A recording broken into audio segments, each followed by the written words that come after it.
പ്രണയ സാഫല്യം. രചന ആസിയ പൊന്നൂസ്. അവതരണം സാലിം കരുളായി. എന്താടാ ശ്രീകുട്ട ഇതൊക്കെ? ഈ കേട്ടതിലൊക്കെ എന്തെങ്കിലും സത്യമുണ്ടോ? നിളയെ സൂക്ഷിച്ചു നോക്കി ലക്ഷ്മിയമ്മ ചോദിച്ചു. ലക്ഷ്മിയമ്മയെ രൂക്ഷമായി നോക്കിക്കൊണ്ട് അവൻ അകത്തേക്ക് കയറിപ്പോയി. പിന്നാലെ നിളയും. അകത്തേക്ക് കയറിയവൻ അവൾ ഓടിച്ചെന്ന് പിന്നിലൂടെ പുണർന്നു. ശ്രീ, ഞാൻ ഒരു തെറ്റും ചെയ്തിട്ടില്ല. എന്നെ സംശയിക്കില്ല ശ്രീ, ഞാൻ മരിച്ചു പോകും. അവളെ എങ്കിലോട് അവൻ്റെ മുതുകിൽ കവളി ചേർത്തു. അവൻ പെട്ടെന്ന് അവൾക്ക് നേരെ തിരിഞ്ഞ് അവളെ പുണർന്നു. ഈ ലോകം മുഴുവൻ നിനക്കെതിരെ തിരിഞ്ഞാലും ഞാനൊരിക്കലും തന്നെ അവിശ്വസിക്കില്ല. അവൻ അവളുടെ നെറ്റിയിൽ മുത്തി അവളെ കെട്ടിപ്പിടിച്ചു. അവൾ ആശ്വാസത്തോടെ അവനെ നെഞ്ചിലേക്ക് ചേർന്ന് നിന്നു. അന്നേരം അതുവഴി വന്ന ലക്ഷ്മിയമ്മ അവരെ ശ്രദ്ധിക്കാതെ കിച്ചണിലേക്ക് നടന്നു. കൃതി പറഞ്ഞ വാക്കുകളിൽ കുടുങ്ങി വീർപ്പ് മുട്ടുകയായിരുന്നു ലക്ഷ്മിയമ്മ. കരഞ്ഞു തളർന്ന മീര എപ്പോഴോ മയങ്ങിപ്പോയിരുന്നു. ധ്രുവ ഇടയ്ക്കിടയ്ക്ക് പോയി തിരികെ വരുമ്പോൾ മീരക്കരികിലായി വിഷൻ ഇരിപ്പുണ്ട്. രാജ ആരോടോ ഫോണിലാണ്. വിഷൻ മീരക്കരികിലിരുന്ന് അവളുടെ കവിളിലൊന്ന് തഴുകി. കുറ്റബോധത്താൽ അയാളുടെ കണ്ണിൽ നിന്ന് കണ്ണുനീര് ഒഴുകിയിറങ്ങി. ധ്രുവ് വിഷന്റെ അടുത്തേക്ക് ചെന്ന് അയാളുടെ തോളിൽ സ്പർശിച്ചു. അയാൾ കണ്ണുകൾ തുടച്ചുകൊണ്ട് അവനെ നോക്കി. മാഹീതൊക്കെ അറിഞ്ഞ ക്ഷമിക്കോടാ ഞങ്ങളോട്. അയാളുടെ സ്വരം ഇടറി.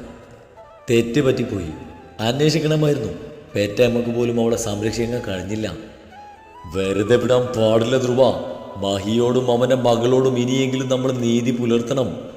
മഹിയുടെ കയ്യിൽ പിടിമുറുക്കി വിഷ്ണു പറഞ്ഞു. ധ്രുവ ഒന്നും വീണ്ടാതെ ഫോണിൽ അപ്പോഴത്തെ ലൈവ് ന്യൂസ് കാണിച്ചു കൊടുത്തു. അന്നേരം പ്രമുഖ വ്യവസായിയായ ഹരിശങ്കറിനെ ഒരു കൂട്ടം പോലീസുകാർ വീട്ടിൽ കയറി അറസ്റ്റ് ചെയ്ത് കൊണ്ടുപോകുന്ന ദൃശ്യങ്ങൾ ആ സ്ക്രീനിൽ തെളിയുന്നുണ്ടായിരുന്നു. മീരയുടെ വെളിപ്പെടുത്തൽ റെക്കോർഡ് ചെയ്ത് അത് തെളിവായി നൽകിയാണ് ധ്രുവ് കേസ് ഫയൽ ചെയ്തത്. ധ്രുവിൻ്റെയും രാജിൻ്റെയും സ്വാധീനം മൂലം കേസ് സ്ട്രോങ് ആയി. ധ്രുവിൻ്റെ നിർദ്ദേശപ്രകാരം മുറിയിലെ CCTV ഫിഡൻ ക്യാമറ, വിഷൽ സൂക്ഷിച്ചിരുന്ന ഫോണും ലാപ്പും ചീപ്പും അങ്ങനെ വേണ്ട സകല സാധനങ്ങളും പോലീസ് പിടിച്ചെടുത്തു. അത് ധ്രുവിനെ ഏൽപ്പിക്കുകയും ചെയ്തു. വീട്ടിലെ CCTVയിൽ നിന്നും ഹരി മുറിയിലേക്ക് പോകുന്നതും ദേശത്തിൽ തിരിച്ചു പോകുന്നതും കൃതി മുറിയിൽ കയറി മീരയെ താങ്ങി വരുന്നതുമൊക്കെ ഹാളിലെ ക്യാമറ പകർത്തിയിരുന്നു. അത് ധ്രുവൻ പോലീസിന് കൈമാറി. മീരയെ വീക്ഷിക്കാൻ അവൻ വെച്ച CCTV ക്യാമറ അവന് തന്നെ ബലിയായി. മീരയുടെ വീഡിയോ പുറത്തു വരാതെ ഗാർഹിക പീഡനവും കൊലപാതക ശ്രമവും ചുമത്തി FIR ഫയൽ ചെയ്തു. ഒട്ടും പ്രതീക്ഷിക്കാത്ത നീക്കമായതുകൊണ്ട് ഒരു ജാമ്യത്തിനുള്ള സാവകാശം പോലും ഹരിക്ക് കിട്ടിയില്ല. അതിനു മുമ്പ് അറസ്റ്റ് നടന്നു.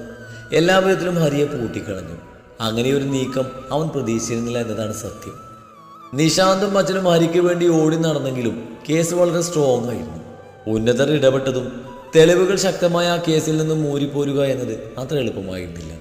അതോടെ നിഷാദ് അച്ഛനെയും നിവികയെയും കൂട്ടി മീരയെ കാണാനെത്തി. തൻ്റെ ഏട്ടനെതിരെ ഇങ്ങനെ ഒരു കള്ളക്കേസ് ഫയൽ ചെയ്യാനുള്ള കാരണം അന്വേഷിച്ചാണ് നിഷാന്തും നിവികയും എത്തിയത്. മീര മയക്കമായതുകൊണ്ട് തന്നെ കൃതി അവരെ പുറത്തേക്ക് നിർത്തി. നിങ്ങളൊക്കെ കൂടി എന്തൊക്കെയാ പ്ലാൻ ചെയ്യുന്നേ? ഹരി തെറ്റുകാരനാണെന്ന് ഞങ്ങൾക്ക് ഉറപ്പാ. എന്തിനു വേണ്ടിയായാലും നിങ്ങളുടെ ഒരു പ്ലാനിങ്ങും നടക്കില്ല. നീയൊക്കെ കൂടി കരുതി കൂട്ടി ചതിച്ചതാണ്. സാരല്ല, അവരെ രക്ഷിച്ചെടുക്കാൻ ഞങ്ങൾക്കറിയാം. ഹരിയുടെ ചെറിയച്ഛൻ വീമ്പിളക്കി. അങ്കിൾ, എനിക്ക് നിങ്ങളുടെ ഹരിയോ കരിയോ വാട്ട് എവർ ഇറ്റ് ഈസ്, അയാൾ യാതൊരു പരിചയവുമില്ല. മീൻസ് ഞങ്ങൾക്ക് അയാളുടെ ഒരു മുൻവൈരാഗ്യവുമില്ല. കൃതി പറഞ്ഞു. താനാരാ ഇതിലിടപെടാൻ? മീരെ വിളിക്ക്. ഞങ്ങൾക്ക് കാണരുത് അവളെയാ. വിളിക്കവളെ. നിശാന്ത് രൂക്ഷമായി അവളെ നോക്കി. തൽക്കാലം ആർക്കും അവളെ കാണാൻ അനുവാദമില്ല. താല്പര്യമില്ലാത്ത മട്ടിൽ കൃതി പറഞ്ഞു. നീ ആരടി അത് പറയാൻ? നിശാന്ത് ദേഷ്യത്തോടെ മുരണ്ടു. ദേ, ഈ എടി പൊടിയൊന്നും എന്നെ വേണ്ട. എനിക്കത് തീരെ ഇഷ്ടമല്ല. കൃതി താക്കീത് കൊടുത്തു. പിന്നെ ഇവിടെ കിടന്ന് അലറുന്ന സമയത്ത് പോയി അന്വേഷിക്കാൻ നോക്കി എന്താണ് സത്യമെന്ന്. കൃതി അതും പറഞ്ഞ് അവിടുന്ന് പിന്തിരിഞ്ഞ് നടന്നു. മീരയെ കാണാൻ വാശി പിടിച്ചവർ നിന്നെങ്കിലും അതിനേക്കാൾ വാശിയിൽ അവർക്ക് തടസ്സമായി കൃതി വാതിക്കൽ ഉണ്ടായിരുന്നു. നീരജേ, നീരജേ. കിച്ചണിൽ കാര്യമായ കുക്കിങ്ങിലായിരുന്നു നീരജയുടെ അടുത്തേക്ക് നരേന്ദ്രൻ ഫോണുമായി ഓടി. എന്താ നരേട്ടാ? ചപ്പാത്തി ചട്ടുകം കൊണ്ട് മറിച്ചിട്ട് കൊണ്ട് നീരജ തിരക്കി. ചതിച്ചല്ലോ നീരു, മീര നമ്മളെ ചതിച്ചല്ലോടോ. അയാൾ ആദിയോടെ പറയുമ്പോൾ നീരജയിൽ ടെൻഷൻ നിറഞ്ഞു. എന്താ നരേട്ടാ? മീരയ്ക്ക് എന്താ? സ്റ്റവ് ഓഫ് ചെയ്യാൻ പോലും മറന്നുകൊണ്ട് അവർ ചോദിച്ചു.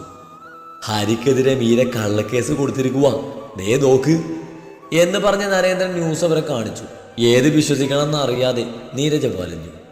കൂട്ടുകാരി അയച്ച് ശ്രീയുടെ മനസ്സ് മാറ്റി നോക്കിയിട്ട് നടന്നില്ല. അവസാനത്തെ അടവാവും ഇത്. പക്ഷേ ആ പാവം പയ്യൻ എന്ത് പടച്ചു. ആ ചെക്കനിപ്പോൾ ലോക്കപ്പിലാ. എത്രയൊക്കെ സ്നേഹാണെന്ന് പറഞ്ഞാലും ഇതൊക്കെ കാണുമ്പോൾ വെറുപ്പ് തോന്നിപ്പോകുന്നു നീരു. മീര തൻ്റെ ചോര തന്നെയാണോ? നരേന്ദ്രന്റെ ചോദ്യങ്ങൾക്ക് മുന്നിൽ നീരജ് തലയുയർത്താനാവാതെ നിന്നു. വേണ്ട വേണ്ടെന്ന് ആവർത്തിച്ച് പലരും പറഞ്ഞിട്ടും എതിർത്ത് നിന്ന് ജന്മം കൊടുത്ത മകള്, സമൂഹത്തോട് പോരാടി വളർത്തിയ മകള്, ആ മകളുടെ പേരിൽ തന്നെ അപമാനിക്കപ്പെടുന്നതിൽ അവർക്ക് ദേഷ്യവും സങ്കടമൊക്കെ തോന്നി. എന്നിട്ടും ശരിയേത് തെറ്റേതെന്നൊന്നും അന്വേഷിക്കാനോ അതേപറ്റി ചിന്തിക്കാനോ അവർ തയ്യാറായില്ല. ഭർത്താവ് പറയുന്നതും ചെയ്യുന്നതും മാത്രമാണ് ശരിയെന്ന് വിശ്വസിക്കുന്ന സ്ത്രീയാണ് അവർ. അയാൾ അത്രത്തോളം സ്നേഹിക്കുകയും വിശ്വസിക്കുകയും ചെയ്തിരുന്നവർ. താൻ മറ്റാരേക്കാളും സ്നേഹിക്കുന്നത് മീരയാണെന്ന് പറയുമ്പോഴും താലി ചാർത്തിയവനോടുള്ള സ്നേഹവും വിശ്വാസവും ഒരുപടി മുകളിൽ നിൽക്കാറുണ്ട്. അത് നീരജ മനസ്സിലാക്കിയിട്ടില്ലെങ്കിലും അവരുടെ പ്രവൃത്തിയിൽ പലപ്പോഴായി അത് തെളിഞ്ഞ് കാണാറുണ്ട്. ഇന്നാ കൃതി എന്ന് പറയുന്നവൾ സ്ത്രീയുടെ വീട്ടിൽ ചെന്ന് പറഞ്ഞതൊക്കെ നീയോ അറിഞ്ഞതല്ലേ? ഞാനെന്ന് ഇളയും കൂടി അവളെ ചതിച്ചതാന്ന്. ഇതൊക്കെ മീര അവളെ കൊണ്ട് പറയിപ്പിക്കുന്നതല്ലേ? നീരു, മീരയെ ഞാൻ എങ്ങനെ വളർത്തിയതാന്ന് നിനക്കും അറിയാലോ. ഒരിക്കലും ഒരു രണ്ടാനച്ഛനായി നിന്നിട്ടില്ല. സ്വന്തമായിട്ടേ കണ്ടിട്ടുള്ളൂ, സ്നേഹിച്ചിട്ടുള്ളൂ. ഞാൻ ചതിയനാണെന്ന് പറയാൻ മാത്രം എന്ത് നെറികേടാ അവളോട് ഞാൻ ചെയ്തത്. സ്ത്രീക്ക് ഇഷ്ടം തോന്നിയത് നിളയോടല്ലേ? നമുക്ക് എന്ത് ചെയ്യാൻ പറ്റുമോ അതില്? കല്യാണം കഴിഞ്ഞ പിറ്റേന്ന് തന്നെ ഇനി തിരിച്ചു പോവില്ലെന്ന് പറഞ്ഞ് ഇവിടേക്ക് വന്നു. പിന്നെ സ്ത്രീയുടെ വീട്ടിലേക്ക് കൂട്ടുകാരി അയച്ചു. ഇപ്പൊ ഇതും ഒരു പാവം പയ്യന്റെ ലൈഫ് കൂടി നശിപ്പിക്കാൻ ഇവളെന്താ നീരു ഇങ്ങനെ? തന്തയുടെ സ്വഭാവം അതേപടി മകൾക്കും കിട്ടിയിട്ടുണ്ട്. നരേന്ദ്രൻ ഇഷ്ടക്കേടോടെ പറഞ്ഞു നിർത്തി. നീരജയുടെ കണ്ണ് ചുവന്ന് നിറഞ്ഞു. അവസാനത്തെ വാചകം നീരജയെ നൊമ്പരപ്പെടുത്തി. ഓർക്കാൻ പോലും ആഗ്രഹിക്കാത്ത ആ ചതിയന്റെ ബാക്കിയാണ് ഹൃദയത്തോട് ചേർത്ത് നിർത്തി താൻ സ്നേഹിക്കുന്നതെന്ന് ഓർമ്മപ്പെടുത്തൽ അവരെ വേദനിപ്പിച്ചു. ഹരിയെ എങ്ങനെയാ നരേട്ടാ ഒന്ന്? അപ്പോഴും അവർ ചിന്തിച്ചത് മരുമകനെ കുറിച്ചാണ്. അറിഞ്ഞതിൽ എത്രത്തോളം സത്യമുണ്ടെന്നോ മകളിപ്പോൾ ഏത് അവസ്ഥയിലാണെന്നോ ഒന്നും അവർ ചിന്തിച്ചിരുന്നില്ല. നമുക്കൊന്നും ചെയ്യാൻ പറ്റില്ല നീരു. കേസൊക്കെ അത്രയ്ക്ക് സ്ട്രോങ് ആണ്. അവളെ മാന്യമായി നല്ലൊരുത്തിനെ ഏൽപ്പിച്ചതാ. എന്നിട്ടും അവന്റെ ജീവിതം കുളം തോണ്ടി. ഇനി ഇതിൽ കൂടുതൽ ഞാൻ എന്ത് ചെയ്യണം? താൻ പറയ്. രോക്ഷത്തോടെ അയാൾ ചോദിച്ചു. നീരജയ്ക്ക് മറുപടി ഉണ്ടായിരുന്നില്ല.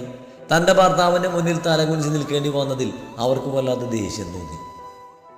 ഹരിയെ കാണാൻ പോവേണ്ടേ? നീരജ തിരക്കി. അത് വേണോ നീരു? വേണം നരേട്ട. മകളായി പോയില്ലേ? അവൾ ഉണ്ടാക്കി വെക്കുന്ന പൊല്ലാപ്പുകൾ ഒതുക്കി തീർത്തല്ലേ പറ്റൂ. ഹരിയെ എങ്ങനെയെങ്കിലും പുറത്തിറക്കിയേ പറ്റൂ. കേസ് കൊടുത്തവളെ കൊണ്ട് തന്നെ പിൻവലിപ്പിക്കണം. നീരജ് ഉറപ്പിച്ച് പറഞ്ഞു. മീര പിൻവലിക്കുന്നത് നിനക്ക് തോന്നുന്നുണ്ടോ? നരേന്ദ്രൻ അപ്പോഴും സംശയമായിരുന്നു. ഉള്ളിൻ്റെ ഉള്ളിൽ അയാൾക്കൊരു ആദി ഉണ്ടായിരുന്നു. മീരയോ ഹരിയോ ഏതെങ്കിലും സാഹചര്യത്തിൽ തന്നെ പറ്റി വിളിച്ചു പറയുമോ എന്ന ഭയം അയാൾ അസ്വസ്ഥനാക്കി. കേസായാൽ അകത്ത് പോകാനുള്ള വകുപ്പുണ്ട്. അങ്ങനെ സംഭവിച്ചാൽ സത്യങ്ങൾ ഓരോന്നായി എല്ലാവരും അറിയും. നിലയുടെ ജീവിതത്തെ അത് ബാധിക്കും. നീരജെ തന്നെ വെറുക്കുകയും ചെയ്യും. ചിന്തകൾ അയാൾ അലട്ടിക്കൊണ്ടിരുന്നു. ഹരിയെ കാണാൻ പോയില്ലെങ്കിൽ അത് കൂടുതൽ പ്രശ്നങ്ങളിലേക്ക് പോകുമെന്ന് അയാൾക്കറിയാം. ഹരിയെ തഞ്ചത്തിൽ പറഞ്ഞ് ഒപ്പം നിർത്തുന്നതാണ് ബുദ്ധിയെന്ന് അയാൾക്ക് തോന്നി. പിൻവലിപ്പിക്കണം. കാര്യം പറഞ്ഞ് മനസ്സിലാക്കണം. ശ്രീനിലയുടെ ഭർത്താവാണെന്ന് അവൾ ഉൾക്കൊള്ളണം. ഹരിയെ സ്നേഹിച്ച് അവൻ്റെ കാലി പിടിച്ച് മാപ്പ് പറഞ്ഞിട്ടായാലും അവനോടൊപ്പം തന്നെ അവൾ ജീവിക്കണം. ചെയ്ത തെറ്റുകൾക്ക് ജീവിതം കൊണ്ട് അവൾ അവനോട് പ്രായശ്ചിത്തം ചെയ്യട്ടെ. നീരജ ഗൗരവത്തോടെ പറഞ്ഞു. ഇതൊന്നും നടക്കില്ല നീരു. പ്രതീക്ഷയില്ലാത്ത പോലെ നരേന്ദ്രൻ പറഞ്ഞു. അവൾ എൻ്റെ മകളാണെങ്കിൽ നടക്കും. ഇതിനൊന്നും തയ്യാറായില്ലെങ്കിൽ എനിക്ക് അങ്ങനെ ഒരു മകളില്ല. ജീവിക്കുന്നുണ്ടെങ്കിൽ ഹരിയുടെ ഭാര്യയായി അവൻ്റെ വീട്ടിൽ ജീവിക്കും, അല്ലെങ്കിൽ തെരുവിലോട്ട് ഇറങ്ങും. നീരജ വാശിയിൽ പറഞ്ഞു നിർത്തി. നിന്നോടും അവൾ ഈ കഥകളൊക്കെ തന്നെയാവും പറയാൻ പോകുന്നത്. നീ അതൊക്കെ വിശ്വസിക്കുകയും ചെയ്യും. ഒടുവിൽ ഹരിയെ എല്ലാവരും ചേർന്ന് കൊള്ളരുതാത്തവനാക്കും. നരേന്ദ്രൻ്റെ ഒഴുക്കമാട്ടിൽ പറഞ്ഞു. നരേട്ട, അവൾ പറയുന്നതൊക്കെ എനിക്ക് വിശ്വാസമായിരുന്നു.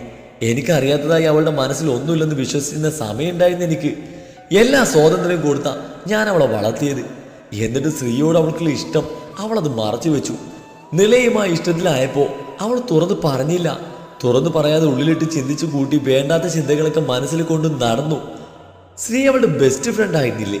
എന്നിട്ടും അവൻ അവളെ ഗർഭിണിയാക്കിയെന്ന് പറഞ്ഞില്ലേ അവൾ നരേട്ടനോട്? സ്ത്രീയെ കിട്ടാൻ അവൾ അത്രത്തോളം തരം താഴ്ന്നു ഞാൻ സ്വപ്നത്തിൽ പോലും കരുതിയതല്ല. ആദ്യമേ എന്നോട് വാ തുറന്ന് പറഞ്ഞിരുന്നെങ്കിൽ അവൾക്ക് താങ്ങായി ഞാൻ നിന്നേനെ. പക്ഷേ ഇത്രയും സംഭവിച്ചിട്ടും ഒരു വാക്ക് പോലും അവൾ എന്നോട് സംസാരിച്ചിട്ടില്ല. എനിക്കറിയാം തെറ്റവളുടെ ഭാഗത്തായതുകൊണ്ടാണ് എൻ്റെ മുന്നിൽ വന്ന് സംസാരിക്കാൻ അവൾക്ക് കഴിയാത്തത്. വിവാഹത്തിന് സമ്മതിച്ചപ്പോൾ ഞാൻ ഒത്തിരി സന്തോഷിച്ചു. ഒക്കെ മറന്ന് നല്ലൊരു ജീവിതത്തിന് വേണ്ടി പ്രാർത്ഥിച്ചു. പക്ഷേ വിവാഹത്തിൻ്റെ പിറ്റേന്ന് തന്നെ ആ സന്തോഷമൊക്കെ അവൾ തച്ചുടച്ചു. ഇപ്പം ഹരിയെ ജയിലിലും ആക്കി. അവരില്ലാതെ ഇങ്ങോട്ട് വരണമെന്ന് പറഞ്ഞ ദേഷ്യത്തിലാവും ഇതൊക്കെ കാട്ടിക്കൂട്ടിയത്. അതെനിക്ക് മനസ്സിലാവും. ഇനി എന്ത് കഥ ഇറക്കിയാലും എന്താ വേണ്ടെന്ന് എനിക്ക് അറിയാം നരേട്ട. അത്രയും കേട്ടപ്പോഴാണ് നരേന്ദ്രന് സമാധാനമായത്. ചപ്പാത്തി കരിഞ്ഞു പോയതൊന്നും അറിയാതെ നീരജ് അപ്പോഴും കാര്യമായ ചിന്തയിലായിരുന്നു. മീര ഉണരുമ്പോൾ അടുത്ത് ധ്രുവ ഇരിപ്പുണ്ട്. അവൻ്റെ കയ്യിലൊരു ന്യൂസ് പേപ്പറും ഉണ്ട്. അവൾ കണ്ണ് ചിമ്പി തുറന്നുകൊണ്ട് തലയിൽ കൈവച്ചു. തലയ്ക്ക് നല്ല വേദന തോന്നി. അവളിൽ നിന്നും ചെറിയൊരു ശബ്ദം ഉയർന്നു. അത് കേട്ട് ധ്രുവൻ അവളെ നോക്കി. അവൾ ഉണർന്നത് കണ്ട് അവൻ പേപ്പർ മടക്കി വെച്ചു. ചേര അവളുടെ അടുത്തേക്ക് വലിച്ചിട്ടു. മീരയ്ക്ക് അവനെ കണ്ടപ്പോൾ കണ്ണും മറന്ന ഒരു മുഖവുമായി തോന്നി. അതേപറ്റി കൂടുതലൊന്നും ചിന്തിക്കാതെ അവൾ കണ്ണുകളാൽ കൃതിയെ തിരിഞ്ഞു. ആകൃതി പുറത്തുണ്ട്. ഹരിശങ്കറിന്റെ ഫാമിലി വന്നിട്ടുണ്ട്. അവളുടെ നോട്ടം കണ്ട് അവൻ പറഞ്ഞു. അത് കേട്ടതും അവളുടെ മുഖം ഭയന്നിറഞ്ഞു. തിരികെ കൂട്ടിക്കൊണ്ടു പോകാനെന്ന ധാരണയിൽ അവളുടെ ഉടൽ വിറച്ചു. ഹരിയുടെ പീഡനകൾ ഓർക്കവേ അവൾ വെട്ടി വീർത്തു. ഹരി അവൾ അത്രത്തോളം ഭയപ്പെട്ടിരുന്നു. അവൻ്റെ വന്യതയും അലർച്ചയും ഉപദ്രവങ്ങളും ഒക്കെ ഓർക്കുമ്പോൾ ആ ഭയം കൂടി കൂടി വന്നു. അന്നേരം ധ്രുവൻ റിമോട്ട് കൈകത്തിച്ചെടുത്ത് ടി വിയിൽ ന്യൂസ് ചാനൽ വെച്ചു കൊടുത്തു. അന്ന് വാർത്തകളിൽ നിറഞ്ഞു നിന്നത് പ്രമുഖ വ്യവസായി ഹരിശങ്കർ ആയിരുന്നു. വാർത്ത കണ്ടുവരേ സമയം ആദിയും ആശ്വാസവും തോന്നിയവൾക്ക്. എങ്കിലും അവൻ്റെ സ്വാധീനം ഉപയോഗിച്ച് കേസൊക്കെ തേച്ച് മായ്ച്ച് കളയുമെന്ന ആശങ്ക അവൾ അലട്ടി. അങ്ങനെ ഹരി പുറത്തിറങ്ങിയ തൻ്റെ അവസ്ഥ ഭീകരമാകുമെന്ന് അവൾക്കറിയാമായിരുന്നു. വീഡിയോ പുറത്താകുമോ എന്ന ഭയവും മറ്റൊന്നേക്കാൾ ഉയർന്നു നിന്നു. ഇന്ന് സൺഡേയാ. നാളെ കോർട്ടിൽ പ്രസന്റ് ചെയ്യും. ബെയിൽ കിട്ടാൻ ചാൻസ് ഇല്ല. റിമാൻഡ് ചെയ്യും. ഡോണ്ട് വറി, ധ്രുവൻ സൗമ്യമായി പറഞ്ഞു.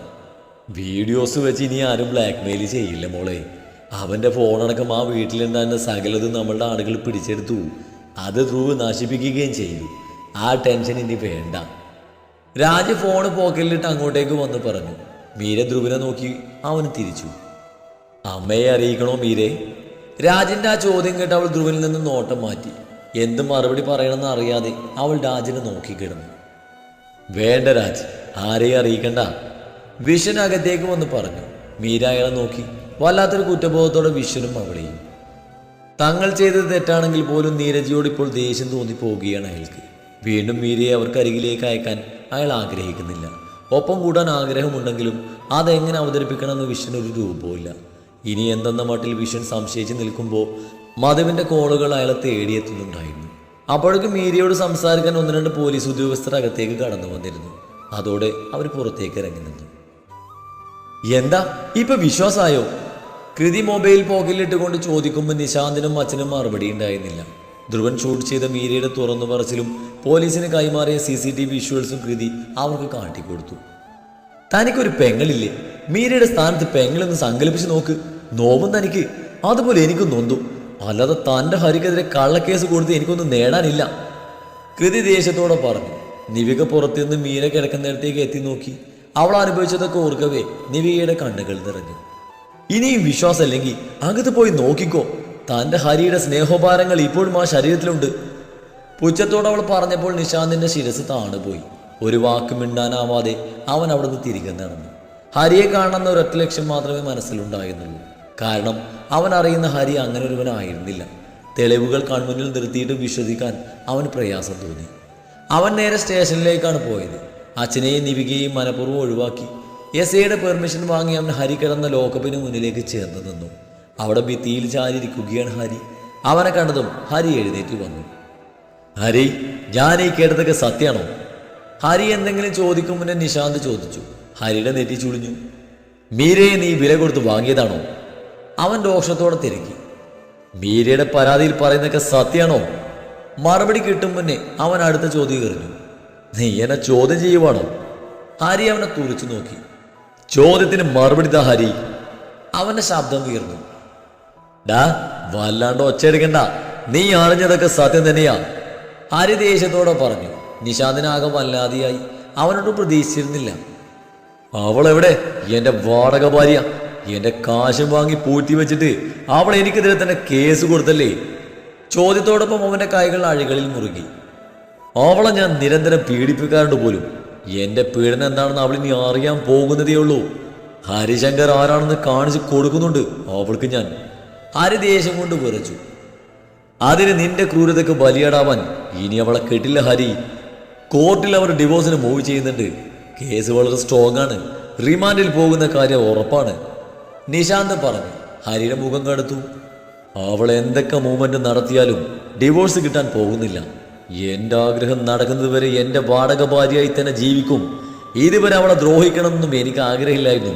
പക്ഷെ ഇനി അവൾ നരകിക്കും. ഒരു പട്ടിയും വരില്ല രക്ഷിക്കാൻ. അതും പറഞ്ഞാൽ ക്രൂരമായി ചിരിച്ചു. എന്താടാ നിനക്ക്? ഇതൊക്കെ ചെയ്തിട്ട് നിനക്ക് എന്ത് കിട്ടാനാ? ഒരു കുഞ്ഞിനെ മാത്രം മതിയെങ്കിലും ദത്തെടുത്താ പോരായിരുന്നു നിനക്ക്. അതും അല്ലെങ്കിൽ മറ്റെന്തൊക്കെ മാർഗങ്ങളുണ്ട്. എന്തിനാ ഒരു പെണ്ണിന്റെ ലൈഫ് തുലച്ചത്?